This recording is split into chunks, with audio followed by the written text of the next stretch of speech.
Kyiv suffers one of the deadliest attacks in recent months as Russian missiles rained down Kyiv, Ukraine. In the early hours of Thursday morning, the Ukrainian capital of Kyiv was rocked by a wave of deadly missile and drone strikes launched by Russian forces, leaving at least 9 people dead and 21 others injured in one of the most devastating assaults on the city in recent months. Among the injured were 3 children and a pregnant woman, underscoring the indiscriminate nature of the attack. Emergency responders rushed to several locations across the city, where residential buildings, a hospital, and critical infrastructure were reported to have sustained significant damage. Ukrainian authorities confirmed that the strikes began around 3 o'clock am local time, with explosions heard in multiple districts of Kyiv. Air raid sirens wailed for over 2 hours as Ukrainian air defense systems scrambled to intercept the barrage. According to initial military reports,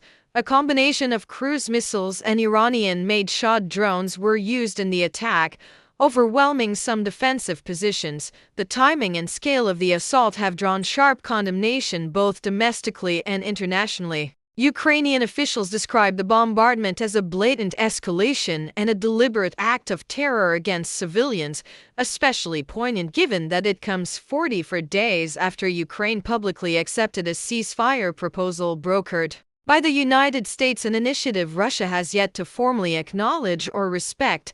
This is a grim reminder that Putin's regime continues to choose violence over dialogue, said Dmytro Kuleba, Ukraine's Minister of Foreign Affairs. Even when Ukraine pursues peace, Russia responds with bloodshed. In response to the attack, Kyiv Mayor Vitaly Klitschko announced the closure of schools and government buildings for the day, urging residents to remain in shelters and avoid unnecessary travel. Volunteers and first responders have also been mobilized to provide emergency assistance and psychological support to victims.